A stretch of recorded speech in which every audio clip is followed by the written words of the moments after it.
Hello, NaNoWriMo. Thank you so much for attending today's I Wrote a Novel Now What webcast. This one is definitely going to be a really interesting one, how authors can successfully self-publish. I hope you all out there are revising your novels. I hope some of you have finished your novels and are truly getting ready to publish. We have Brooke Warner here today, a special guest who is one of the most knowledgeable people that I know on the topic of publishing. Last year, she did a webcast for us related to her book, Greenlight It, which I totally recommend buying. It's a great resource for self-publishing, hybrid publishing, and traditional publishing. And that's why we're here today for so many reasons. Is the publishing world keeps getting more and more complex, harder and harder to figure out what's right for you. And so Brooke's going to give us her point of view and then answer your questions. So she's going to talk for about a half an hour, and then we'll take your questions for half an hour. But really, I think like Greenlight It speaks to it all. Like I think, when we do NaNoWriMo, we're greenlighting our creativity to write a novel. And then when you revisit your novel and revise it, you're also greenlighting the revision process, giving your permission to see the novel through to the finish line. And then publishing is a huge, huge intimidating hurdle. I don't know anybody on the planet who is not intimidated by that next step of publishing. So we're really lucky to have Brooke here today. And just to tell you a little bit about Brooke, she is a publisher of She Writes Press and SparkPress. Both of those grew out of the She Writes community, which is a fantastic writing community online. She's the former executive editor of Seal Press and currently sits on the boards of the Independent Book Publishers Association, the Bay Area Book Festival, and the National Association of Memoir Writers. And just so I can guide you to her books, she's written Greenlight Your Book, What's Your Book, and How to Sell Your Memoir. So definitely check those out. And before we move on to Brooke's fantastic presentation, I want to thank IngramSpark for sponsoring this webcast. They are a great resource as well, and they have a limited time special offer for Rhymos. So use the promo code NANO2016, and this will help get you started publishing on the publishing pathway. And with that code, you get a free title setup on one print book, ebook, or both when uploaded at the same time. And the offer is good until March 31st, 2017. So I have this special handy device here. This is the code, NANO2016. That's probably showing up backwards or something. But yeah, NANO2016, not 2017. And thanks again to IngramSpark. And thanks for joining us, Brooke. I'm gonna hand it over to you and just listen. And I'm gonna learn a lot, I know. Thanks, Grant. Yeah, thrilled to be here. And yeah, you're throwing a wrench in it with the Nano 2016. It's 2017, people. Excited to be here, and I love doing this presentation, especially in the new year when we're looking to think about what our goals are for 2017. And I hope for a lot of you, it's to publish your book, your next book, maybe, because perhaps you have published in the past.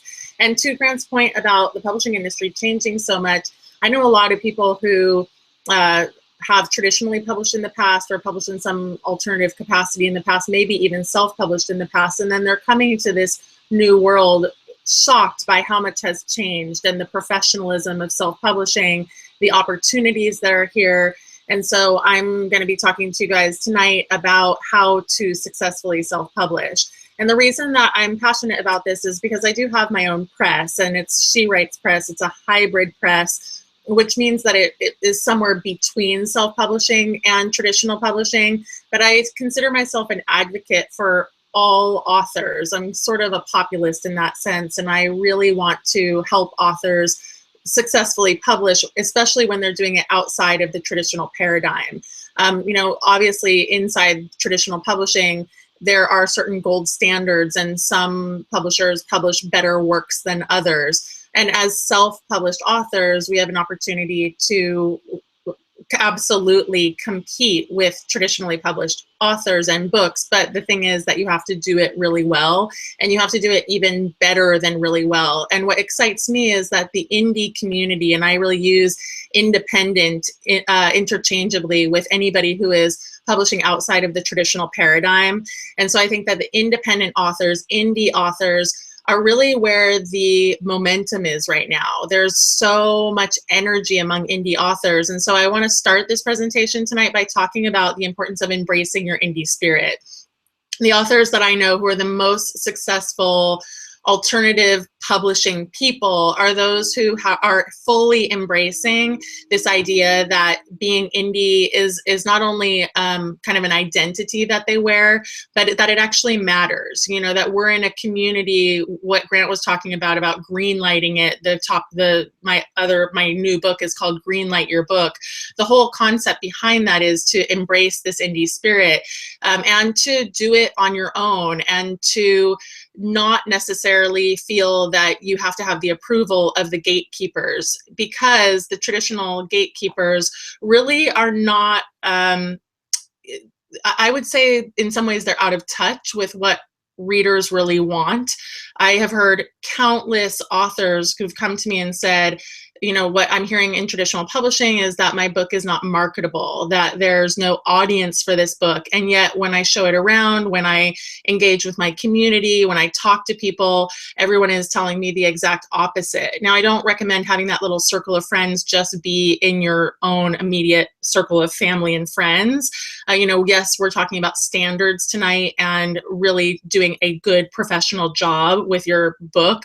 But that said, there is a disconnect between what traditional publishing thinks is saleable and what audiences and readerships really want.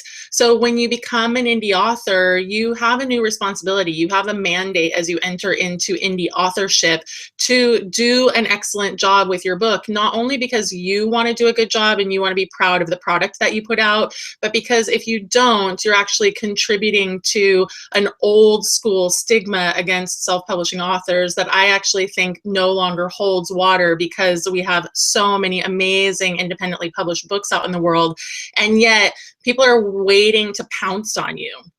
You know, they're waiting to say, oh yeah, well, that's self-published, I'll just write it off.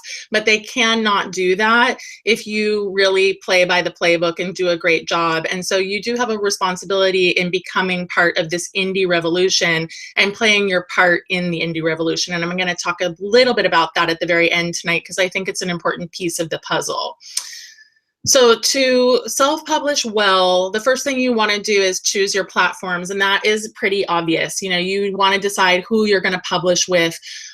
This cast tonight is sponsored by IngramSpark, and I actually legitimately love Ingram. We use Ingram at She Writes Press for our distribution, and I use their print-on-demand stuff all the time for our books in various capacities. And so I do recommend Ingram. I think that they publish really great books, and you guys can get samples. You can take a look at the POD quality. A lot of people are worried about print-on-demand or POD. Again, kind of coming at this from a space of an old school feeling about it. You know, the print on demand technology has really changed a lot and is in really, really good quality. So you want to decide if you're going to do print or ebooks. You could do one or the other or both. I kind of feel like there's no point in doing print only. I absolutely think if you're going to do print, you might as well do an ebook, because it costs very little to convert a print book into an ebook. But there are legitimate reasons to do e only.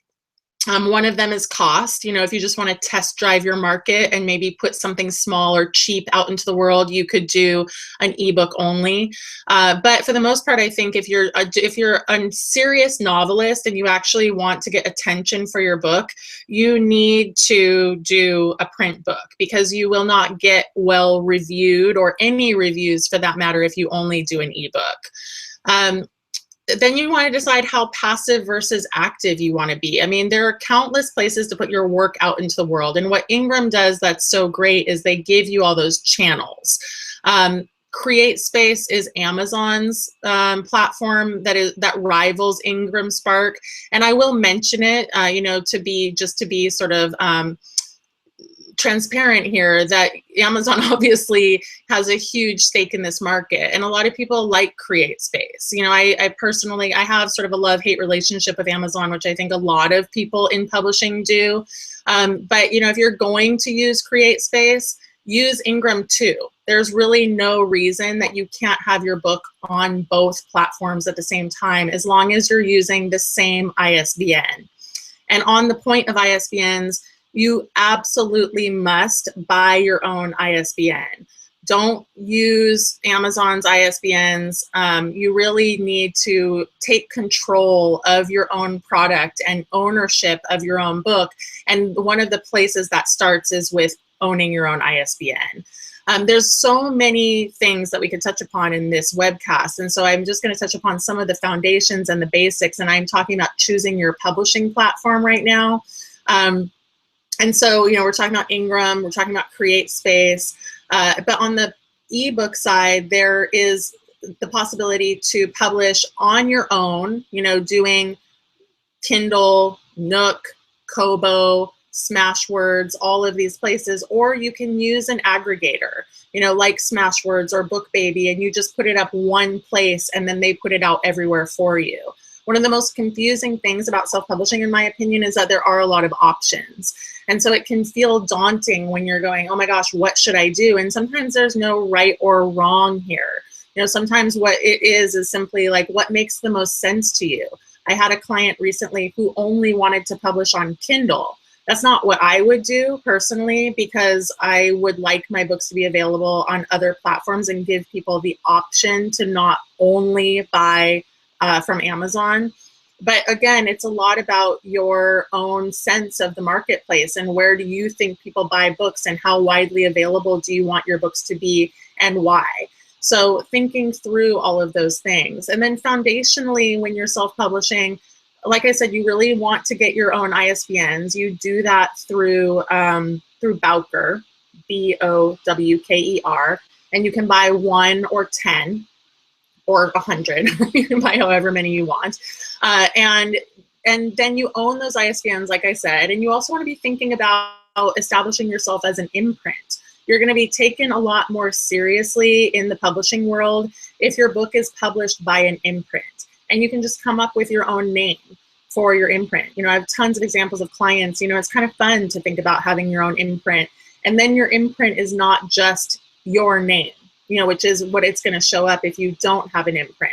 So there are lots of ways that, you know, when you're coming to this as a self-published author, and we're really talking about success strategies, I think the #1 success strategy is just to come into this acting like you know what you're doing.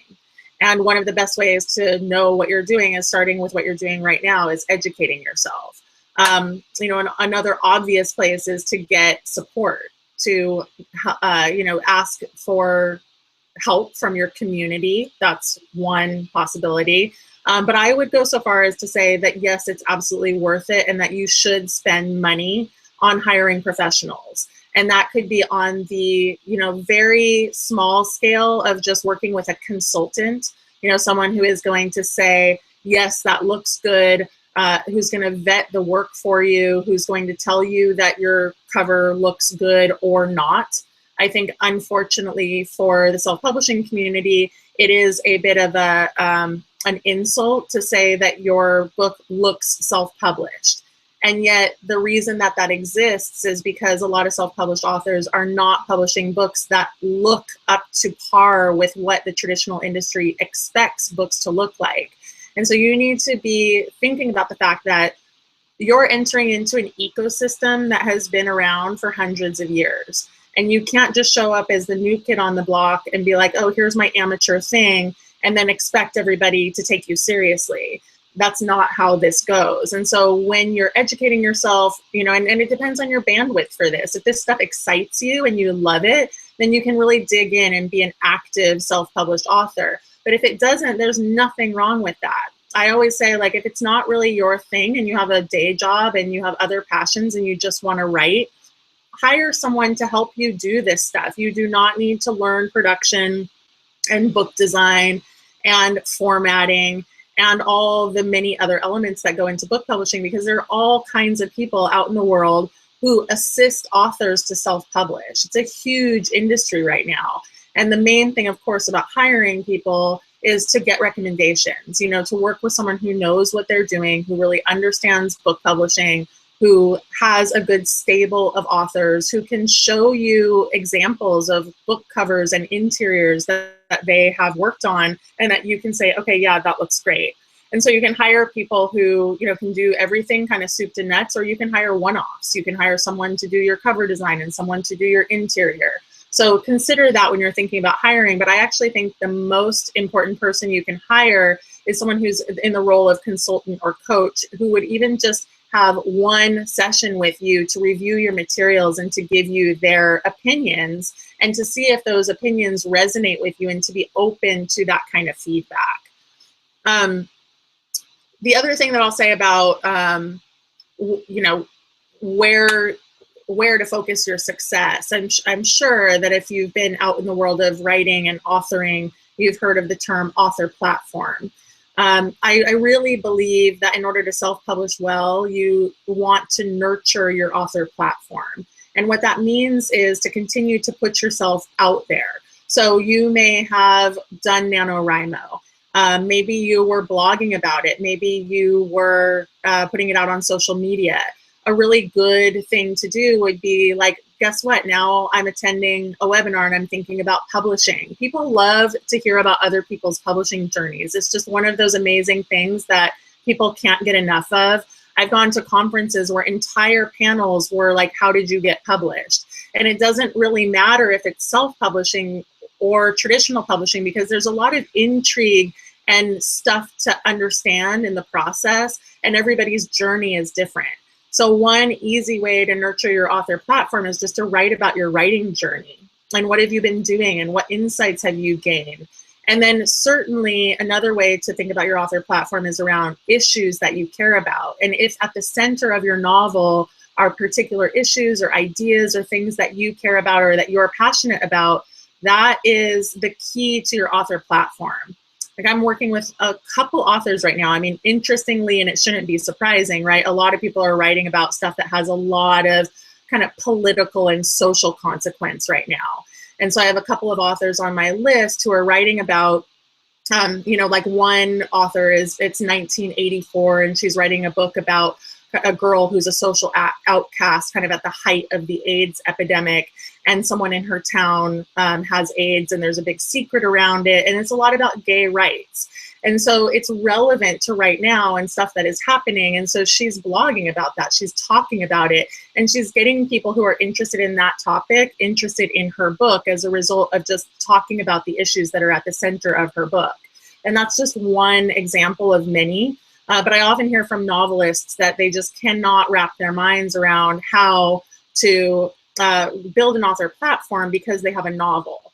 And I want to just assure you that there are absolutely many, many ways to continue to put your message out there in meaningful ways and writing about things that you care about that are not fluff content or, you know, just things that bore you. It really should be something that excites you and interests you. So the key to nurturing your author platform is to publish, you know, whether that is a real actual book or it could just be social media posts and blogs and guest posts and, you know, putting the word out there and just letting people know that you want to have your voice heard and that you have something that you want to engage people in conversation around. That is really the key to author platform. And then you get more exposure as you continue to do more writing. And then once your book comes out, you really become a go-to person on the things that you've written about. And again, if it's a novel, you want to be thinking about what are the issues and the ideas that are the core concepts of my novel now, you know, long before you actually publish your book, so that part of your publicity campaign when the book comes out is tied into the key issues that you care about. And you're looking for those news hooks. You're looking for things people care about so that you can engage in conversation and then be like, oh, you care about that? Guess what? I have a novel or whatever your book is.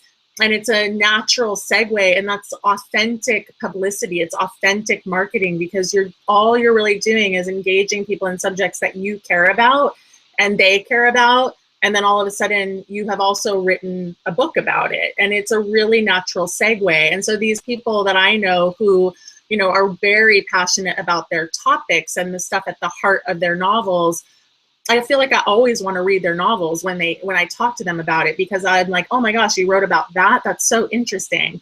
And especially if you have a personal story connected to it. You know, if you can bring in, well, my inspiration for writing this story was because of my grandparents who actually lived this life and who did this, and you know, it's based on this. People also love to hear about your inspiration, what brought you to writing your novel in the first place. So consider all of these things. You know, it's like, it can be overwhelming on the one hand, can feel kind of daunting, but it also is exciting, because if you're really, really engaged, you'll never run out of ideas for social media and blog posts. You'll just have this endless well, because it's just stuff you would talk about if you had a dinner party once a week and you were engaged in the thing that was being discussed and you wanted to talk about it more. I want to spend the next little bit here talking about the adhering to professional industry standards. I would be remiss not to spend a chunk of time on this. I do talk about it a lot in my book, in Greenlight Your Book. But there are three really important elements to a professional book, and that is the editorial, the production, and the design. And some people might think that production and design are one and the same. When I'm talking about design, I'm really talking about cover design and interior design. And then there are other production elements to think about, like the placement of your ISBN and the placement of all the elements on the cover and running heads, you know, just all these miscellaneous things that if you're not in the industry, you may not even know need to go on a book. And so as Grant mentioned at the top of the hour, I am on the board for the Independent Book Publishers Association. And I'm excited to announce that one of the things that we've been working on in the last few months is a checklist. And so if you go to IBPA, well, maybe if there's a comment area, maybe I can put the link in the comments area in the YouTube video when we post it. But we will be announcing in the next like 2 or 3 weeks a checklist. So maybe if you just make a note to go back to IBPA, Independent Book Publishers Association, there will be a link from the homepage. But this checklist is going to be something that I think is going to be very valuable for authors, because it's going to give you all the things that you need to do to check off, you know, to check off your list and say, okay, this is what it takes to do the gold standard, and to make sure that you're not forgetting any elements. I think one of the things that tips off industry people to self-published authors is the fact that they leave stuff off the book. You know, it's so interesting. It's like, I almost think that's more the case than not. You know, it's not always about, well, that's not a good design or it's not that.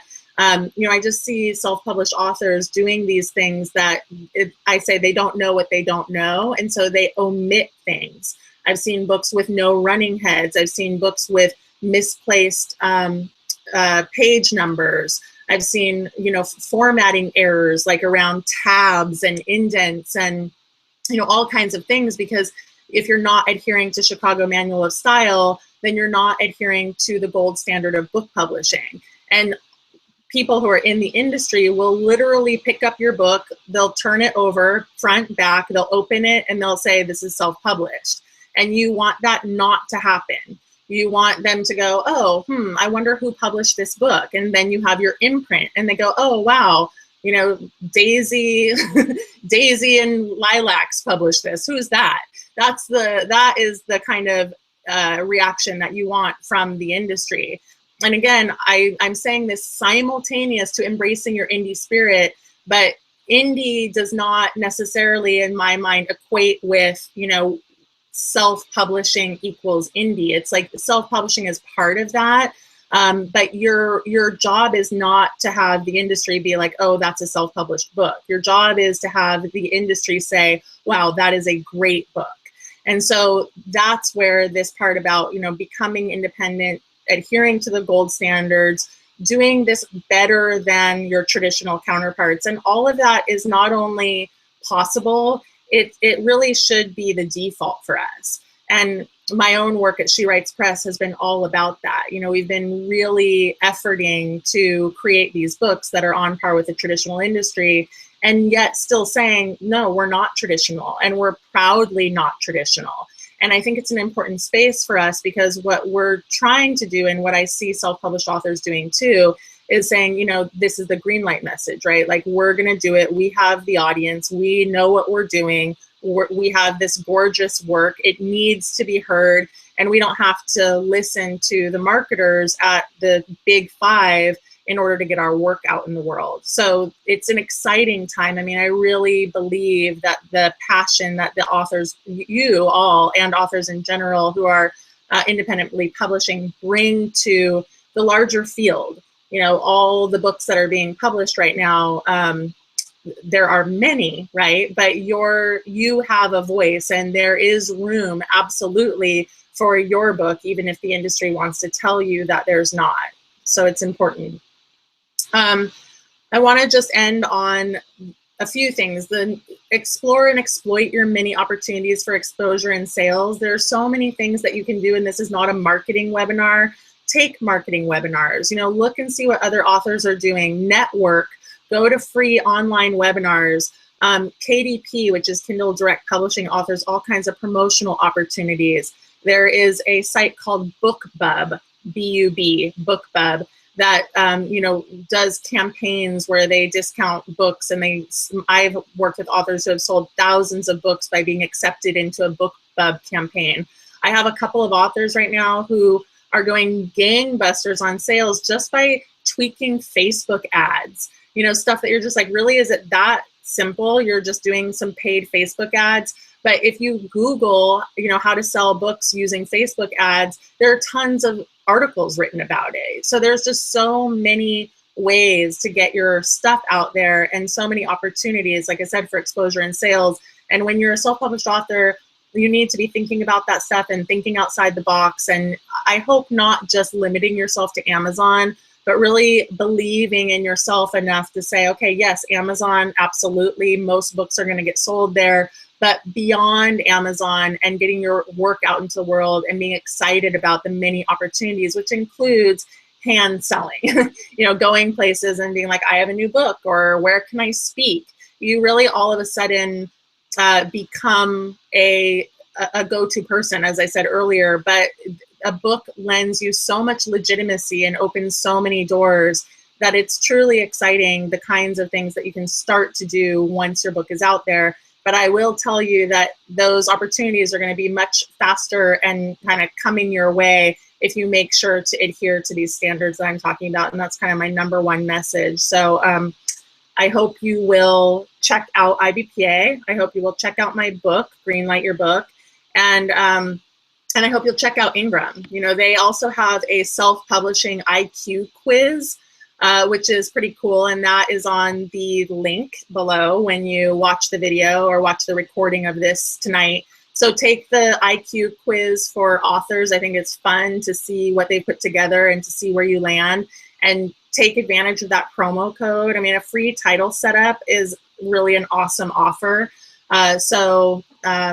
Yeah, and I really am looking forward to hearing what people have in terms of questions. Thanks so much, Brooke. That was great. Am I coming through, by the way? Yeah, I can hear you. Okay, good. I loved what you said about the indie spirit. We've got a lot of that in NaNoWriMo, and in fact, we've got a heritage of NaNoWriMo writers self-publishing to great success, perhaps most notably Hugh Howey. Right. So there's great tradition for people to follow.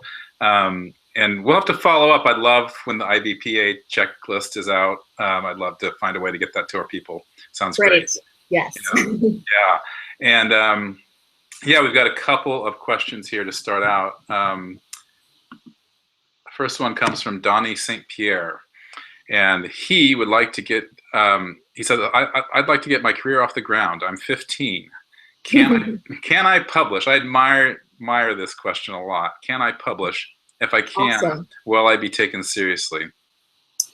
I mean, the interesting thing about publishing is that they love young people. So I think absolutely people are really impressed by young people who come and want to publish books. There's notably a young woman, I have her memoir actually sitting here somewhere on my desk. Yeah, she wrote the book called Trying to Float, a memoir, and she's 18 years old, and she got a really huge traditional deal writing about her experience of growing up in the Chelsea Hotel. Is that what it's called? Yeah. And so that is an interesting model. I mean, she wrote a memoir, but the answer is yes. I mean, there's absolutely precedent for young people. And I think you're right to be thinking about getting your career off the ground. It's so exciting because imagine where you'll be when you're 30. It's awesome. And you'll learn a lot along the way. I mean, I think for someone like you might want to actually just test drive an ebook just to see how that feels, because again, there's a lower barrier to entry. But yeah, I absolutely encourage you to give that a go. And then after you make the sort of necessary mistakes that will come perhaps from publishing the ebook, you'll learn a lot and you'll feel what it feels like to have your work out there. And then the next step will be to do a print book. Yeah, I actually did that very thing. I published an ebook just to test the waters and explore what self-publishing was about. And it was a wonderful experience. I learned so much. Right. So. I think it's a great way to enter in, and the mistakes that you invariably make with your first book don't feel quite so painful. Yeah, yeah. When you don't have the print, and then you learn and you move on and you do it even better the next time. Yeah, and I'm amazed by the number of young writers who publish these days. Like when I was in high school, no one even wrote novels, and now teens are writing like a bunch of novels, especially with NaNoWriMo. I love that. It's so exciting. Yeah. And it's, there's so much passion there. And I mean, I remember when I was in school and I loved to write, but there was no outlet to give you the kind of validation that you can get from seeing your own work and selling your own work. It's awesome. Yeah. And we have a bunch of students in our Young Writers program in particular who publish their novels as part of the program. So I encourage Donnie to publish. Do it. Me too. Lind Leatherwood asks, should I build a website before or after I publish? Before, definitely. Like it's not too soon to do that now. And those of you who have websites, I would also say consider whether it needs to be revamped. Maybe if you're going to put out a new book is a good time to give your website a facelift.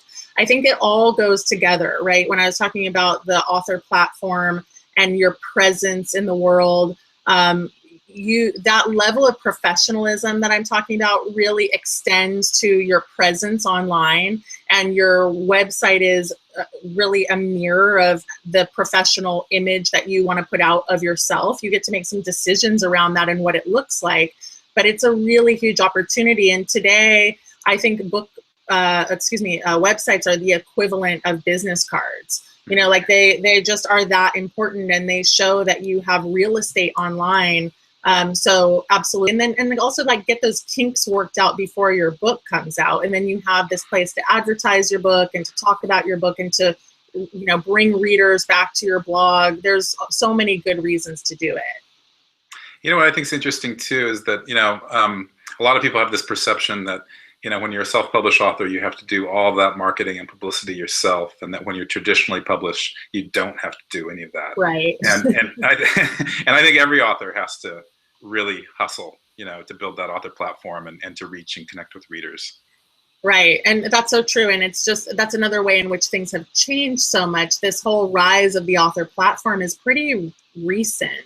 It's probably only early 2000s that publishers started to really get focused on author platform. And that's just been the rise of the internet and social media and all kinds of other things. And so it's, it is really important. And I know a lot of authors who feel a little overwhelmed by the task at hand, but that's all the more reason to start soon and to do baby steps and to just kind of feel into, okay, well, what does it feel like to have this presence? Yeah, definitely.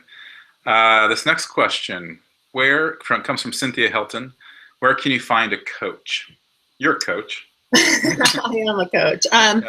Yeah, I mean, there are lots of us around. I think there's the, I'm forgetting exactly what the title is. It's like the Independent Author Alliance or something like that. And they advertise a lot of coaches. SheWrites.com, which is my sister company. We actually have a database of coaches. So I'm a coach, but I also have a whole stable of coaches that I work with. And I can refer people on listening to a coach if you email me, which you can do through my website, brookewarner.com. I think getting referrals is a really good idea because, I have vetted coaches, and I think you can get ones who know a lot and know a little. And then also where self-publishing is concerned, if you want author-assisted self-publishing, interestingly, a lot of agents are doing that now. And it's because they're looking to expand their own businesses because agenting is so difficult. And so you can get the support of someone who's been in the industry for, decades to support you and to help you publish. So there's lots and lots of ways to do it. And whether you got a referral from me because you like me and I, suggest someone, that's fine. But I think you also want to absolutely, like you would anything, get references, and say, which books have you worked on? And maybe order those books off of Amazon to see what they look like, or better yet, your independent bookstore. But, to look at them and see, okay, well, what is the product? And people who work in the industry should be able to show you books they've worked on. Okay. Is there a good way for someone to, vet a coach or an editor or designer for like price points? Like what's to find like what the reasonable scale should be? Yeah, that's a tough one. I struggle with this myself because I hire a lot of freelancers, and a lot of people just are like, well, I'm a good editor. And it's because they have edited their friends' work and they have a knack for it. But that's very different than knowing Chicago Manual of Style. And so one of the benefits of, like people like us who are vetting authors, or editors, is that we're making them take editorial tests. And because publishing houses do that. Editors have to take editorial tests. I mean, sometimes I hear people saying, oh, well, I want to work with someone who is only going to charge $20 an hour, but you get what you pay for. Some of the editors who charge upwards of $60, $70, $80 an hour, the reason they do that is because they're worth it. I really can't overstate how important editorial quality is. And that it's a slippery slope, and it is actually kind of difficult for the average author to assess, especially if you don't know the rules of style of book publishing. But I do think it's another tip off to people in the industry. If you open up the book and it's formatted for AP style and we use Chicago, or just small things like the numbers are not spelled out, or other kinds of things that are sort of obvious and they jump off the page at you, it's a problem. It really is. It sets your book apart as not having followed the rules. So that's sort of a circuitous response, but it is difficult to monitor. But I think you can ask for, to talk to their clients and sort of make sure that you're talking to people who are happy. But yeah, it's tough if you don't know what to look for. Mm-hmm. Yeah. This next question, I think, follows is a good follow-up. Let me see. Amber J asks, how important is it to have professional covers? I think it's critical. This whole idea, don't judge a book by its cover, is BS, as we all know. It's completely judgeable. Mm-hmm. I worked with this author who I adore, and she decided to stop working with me for who knows what reasons, but after we still had a decent enough relationship that she sent me her book after it was published, and we had only worked together in an editorial capacity. And she sent me the book, and I opened the package and I was just like, oh, I was so bummed. Like the cover was really, really chintzy, and she had written by the name, and right away you're like, there you go. You can't put the word by, that just doesn't exist on traditionally published books. And so these are just the things that, again, like not knowing what you don't know. And I was really sad about the quality of the images that she chose. So it's hugely important. And there are certain things that trend. You want the title to pop. You want it to look good as a thumbnail so that when people are looking online, it looks good. So it's really, really important. I really, again, like editorial, cover design, every piece of the process is important. Great, that's great. This next question is really good, from Ashley. How do you get into brick and mortar stores? I know that's a challenge for self-published authors. I know it's a challenge to get into libraries. I know it's a challenge to get reviews. I don't know if those are all, you can answer those all together, but. I can. I think the number one thing is to make sure that you don't only publish on Amazon, because a lot of bookstores have very strong feelings against Amazon. And I know bookstores that will not take books if they are published on Amazon. And so this is yet another plug for using Ingram, because if you're in Ingram, you are in bookstores database. And when they offer you extended distribution, you show up. But to the point I was talking about earlier, and I do have a whole chapter in my book on this called Data and Distribution, and the importance of data. And one of the things that's really, really important is making sure to discount your book properly. If you don't discount your book at 55%, a bookstore won't take it. You know, so there's all these things that self-published authors, they sort of inadvertently shoot themselves in the foot, because again, they're doing things that make bookstores realize that they're self-published and realize that they don't know what they're doing. So if you discount your book appropriately, if you make it returnable, you know, there's a handful of things that you need to do, then you're going to increase your capacity to get into bookstores. And there are ways for self-published authors to get into bookstores and libraries and to get reviews, but it's all about playing the traditional game. You know, it's about getting advanced reader copies of your own book, having a publicity campaign, starting all of this stuff way early, you know, like getting advanced reader copies of your own book like 4 months in advance. And a lot of self-published authors, you know, they're so intent on the self-publishing part that they publish their book and then they go, okay, now what do I do with publicity? And it's exactly the wrong way to do it. You know, you need to be the reverse, which is like, okay, what's my publicity plan? And even if that means stalling out and publishing your book 6 months later, that's the way that you get into libraries, because libraries buy based on reviews. And so it's not so much that the world is closed off to self-published authors, it's that self-published authors often don't understand the sequencing of publishing and how important it is to, you know, to get advanced reader copies out so that you get advanced reviews, so that your work gets covered, so that the libraries buy it. And there's a order of things, and that's the way it's always been, and you need to know how that works to benefit from it. Yeah, I had the interesting experience. I reached out to some book reviewers after my book was published, right, and too much time had passed. You know, even though it was I think 2 or 3 months, it seemed like a new book to me. But like, my book is old; it's been out a month, right? Yeah, too old for them. It was passé. Right. So that's really good advice. This next question comes from Mary Kate Leahy. I was curious about how to get someone to review your book who has a large readership on their blog or website. Has anyone had luck with that? I think that's interesting to not go to like whatever, your daily paper for a review, but to go to people who have followings on their blogs. It's huge, and it is exactly in line with the answer I just gave previously, which is that those people are well known and they have really wide followings, and they want to publish your stuff like very close to your pub date. You know, usually not pre-pub always, but within a week or two of your book coming out, so that they have the scoop.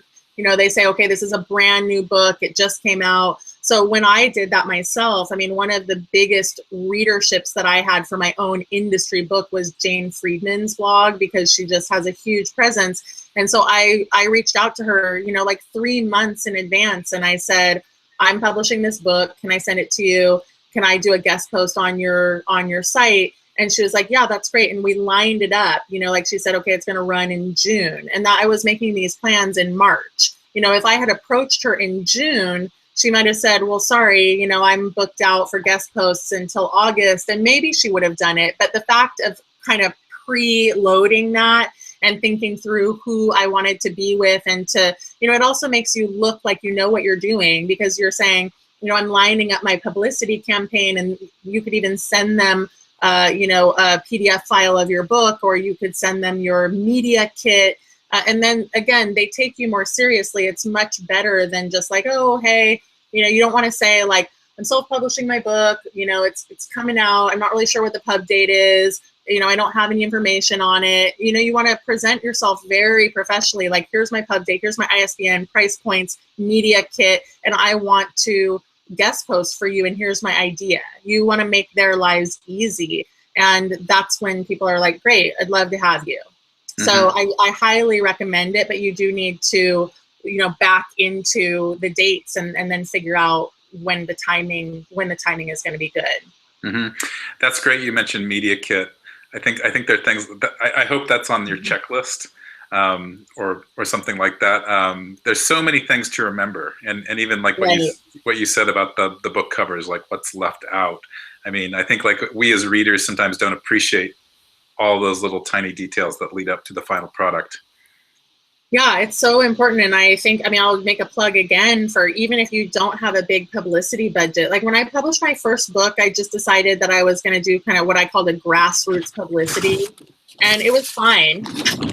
You know, I spent like $1,000 but I learned so much. And then the second book, I put a lot more money into it. And I wanted to, because I wanted to see, okay, well, what's the difference going to be? I mean, the hard thing about self-publishing is that you have to invest a lot in yourself, but the payoff is really big because you're cultivating a readership. And to Donnie's earlier point about, you know, I want to launch my career. Like if you see that for yourself, whether you're 15 or 60, doesn't really matter. Like if this is going to be your next career, then you want to be investing in yourself and doing the media and all of the stuff that really comes with being a professional author. Mm-hmm. And even though it sounds really businessy right now, I always think it's part of the whole creative vision for the book, you know, that right. You finish the writing of it, but it takes this whole new creative journey that can be really fun. Exactly. I agree. So Jeff Davis has a question. What kinds of things do people use for their platforms? Is it okay to use existing social media, or is it better to have a separate website? Yeah, it is okay to use existing social media. I mean, it's really up to you. I think if you have any kind of following or if you've been writing on your existing social media, that you want to keep it there. I'm not a big fan of, you know, like my book is Greenlight Your Book. I wouldn't want to have a Twitter handle called Greenlight Your Book because it's outdated almost immediately. Like by this point, you know, 9 months or 10 months post-publication, there's only so much I can say. But under my real Twitter handle, I can say all kinds of things, and I, you know, can write about my new book, and I'll have that forever. So I'm not a huge fan of like getting new social media links and handles. I don't think you need to do that, but you can start to cultivate your messaging on the existing social media. And then platform is not just social media. It's also your blog, it's guest posting, it's YouTube videos. What I'm doing right now, teaching about something that I care about and that I'm an expert in, that is part of building a platform. And so you guys can do that in all kinds of different capacities. You know, it's right now, this whole space is exploding. And so if you are particularly good on dialogue, or, you know how to do something really well, or you learned something, you can pitch yourself to be part of a webinar series, or pitch yourself to be at a conference. There are writers' conferences all over the country, and it's surprisingly low barrier to entry, I think, to get into these conferences, the truth be told. Like, you do have to be a published author, but once your book is out, if you start to, again, be continuing to cultivate that, say like, well, I'm a published author and this is my book and I want to sit on a fiction panel, you have to do a good job pitching yourself, and your bio needs to look impressive. But that's all part of building your platform, and it's going to make your next book better received because you've been building something for yourself and you've been building a name for yourself. So author platform is way bigger than just the stuff that you're posting online. It's about your presence and the stuff that you're doing to be visible as an author. That's great. So Melissa Dan has a question. How do you find a good proofreader? And maybe we can build on that, because there's so many, there's a copy editor, a developmental editor, a proofreader. I think a lot of beginning authors don't know the differences between all those editors, and if you need them all or just one of them. Right. And then how do you find them? Yeah, so the trajectory is developmental editing, and then copy editing, and then proofreading. And do you need all of them? I mean, ideally, it kind of depends. Not every single author needs to work with a developmental editor, because sometimes things just come together and you don't need someone who's going to work with your ideas. But the developmental editor really is about the shaping of the book and helping you think through structure and plot and characters and all that stuff. It's very big picture. Copy editing is a line edit. It's really adhering to Chicago Manual. It's making sure that your sentence structure is good, your grammar is good, there's consistency. We use the series comma with Chicago Manual, all those kinds of things. And then proofreading really is the final, let's make sure there's no typos in this book. I love to see a proofread that has a correction per page. If you're looking at something that like your proofreader is reworking stuff and there's every page is covered with red marks, it's not a proofread. That's a copy edit, in my opinion. So it's really, I think every author needs to have a copy edit and a proofread. And I tell my own authors that I'm like, it really needs to happen. And in terms of finding people, again, I mean, I honestly, this is a struggle. I'll speak to my own struggle with it because I'm constantly looking for proofreaders. And one of the things that I find is that a lot of people don't know Chicago. They bill themselves as good proofreaders, and they probably are for like their friends' college papers, or, they just have like I said, they have a knack, which is very different than being professionally trained. So I think this is a place like looking at IBPA is probably a good idea. But it's difficult to vet proofreaders yourself if you don't know the rules, right? Which is why I think, getting recommendations from people, I really try to get industry recommendations, people who are working in the industry. And a lot of times editors who work for houses moonlight as proofreaders and copy editors. And sometimes those are the best people to work with because at least they're working in traditional publishing day in and day out. And so they're more likely to know the ins and outs of Chicago Manual, which is really what it comes down to. Mm-hmm. There are also like an emerging number of like marketplaces online, right? Where what you said about moonlighting, or a lot of editors have gotten laid off from houses, but they're great editors. Right. And so is that a good way? I mean, the problem, it remains the same, is like those online marketplaces, they're not giving the editors tests. They're not saying, oh, you only get to be here if you passed a Chicago test. It's more like you pay to be on that site. So I think the vetting process remains the same, and I think you can look at their CVs and see where they've worked and ask them for a list of titles that they've published and talk to their clients. But I don't know that, I don't know any place that exists that says, we give our editors tests on Chicago Manual and we only list them here if they've passed that test. Unfortunately, nothing like that exists at this moment that I know of. So if anybody knows of that, let me know, because I also need proofreaders. Good, that's great. Let me see. Elizabeth Amon asks, somehow, this is a big question. Somehow to me, self-publishing feels like giving up on traditional publishing. How do I fight that? I mean, it comes back to exactly where I opened with, embracing the indie spirit. My background is that I come out of traditional publishing, and I really understand the allure of traditional publishing. It's sort of like we all grew up in a world that looks a lot different from now. I mean, except maybe Donnie. But, most of us grew up in a world where the traditional publishing landscape ruled, and you wanted to get ordained in a sense, like, okay, this is, or anointed, I guess is the better word, right? That someone was going to say, you get the keys and we think that you're good enough. And nowadays, unfortunately, what's happening in traditional publishing is that those keys are going to the wrong people.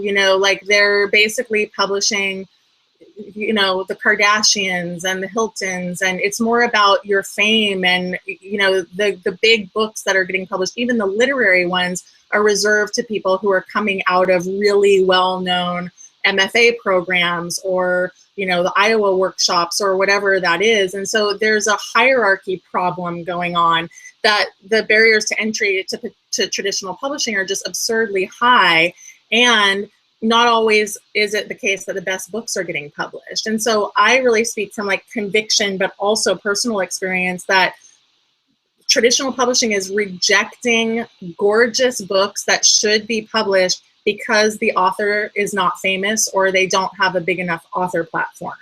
And so if you can look at it from that just reality check place and go, okay, it has nothing to do with my book, then what happens is you need to find the conviction from within and know that your work should be published and deserves to be published, and then you greenlight your own work. And it can take a long time to get there, to fully convert the mindset. But I know people, and I work with people every day who have, because it's like the evidence abounds, and if you really, all you need to do is look at all these amazing self-published books that are published, and read them, or see how traditional publishing is using self-publishing as its, what do they call that? There's a term for the baseball teams, right? Minor leagues. Leagues. Thank you. Yes, and it was actually someone in publishing who said that to me. That traditional publishing is using the self-published authors as the minor leagues, and they're recruiting people. And so it's the case that, like, right now, that's where the creative viability is in the self-publishing sectors, and then the ones that rise to the top, traditional publishing is like, oh great, we'll take those. So it's it's just no longer a space where the barriers to entry are high, but also it's not that all the good stuff is on the other side of that wall. A lot of the good stuff is happening down here, and I think this is where the creative thriving is happening. Yeah, it's so tough to get published traditionally. It takes so long that I can't help but think there are just like so many wonderful books that haven't seen the light of day, and it's a real shame. Right, and it can also be a stepping stone. To your point, it's like you might need and want to self-publish, and someday, if you still feel that pull to be traditionally published, then really one of the primary ways to get there these days is to start by self-publishing well. Mm-hmm. Well, this is the perfect follow-up question, and it probably should be our last question. We're nearing the end of the hour. But Chazette G asks, can an author choose to self-publish one thing and then pursue traditional publishing with another piece, or will this kill your reputation? I guess I also thought maybe you self-publish your novel in the minor leagues, as you said, and then maybe it can be published traditionally as well later. Yeah, and it's all about sales, right? So it's just to say that if your book sells well, traditional publishing might want it. They might come after you and say, let me take that off your hands. And there's many examples of that having happened.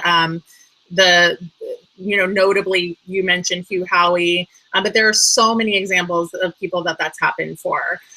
So it doesn't kill your reputation unless two things. You do a really bad job, and you slap something together and you publish hastily. And number two is that your sales are abysmal. And that does happen with self-published authors, but part of the reason that it happens is exactly what I was just talking about, which is you push to publish your book, and then you're like, oh, now what do I do about my publicity?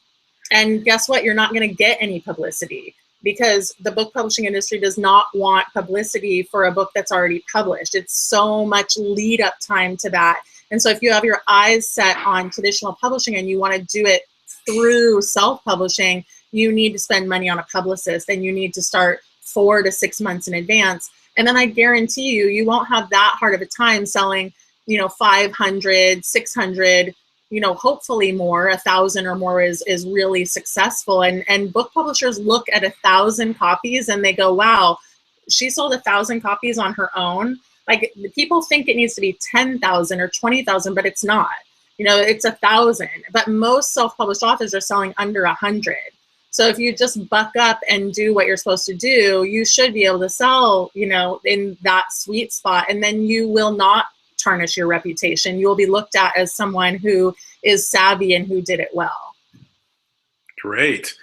Well, thanks so much, Brooke. This was I definitely learned a lot. I definitely want to go back in time and do things differently with that first book I self-published. Yeah, but we're gonna maybe I can re-release it and say it's new, and I don't know. We'll see. We'll see. I do want to. What's that? I said erase the past. Yeah, exactly. I'll put it under a new imprint. Actually, we can do that. I do want to remind everybody about the generous IngramSpark offer. Thanks again to Ingram for sponsoring this. Limited time. Use the promo code NaNo2016. I'm going to hold this up one more time. It's the promo code. We've got the links on our website, and maybe Catherine's put them on the in the chat as well. But yeah, you can set up a title on one print book, ebook, or both. The offer's good through March 31st, 2017. So hope everyone takes advantage of that. So thanks so much again, Brooke. Thanks, everybody. Yeah, green light your book, everyone. Keep writing. keep revising, keep publishing. Keep writing. Publish in 2017. Yeah. All right. Bye-bye. Bye.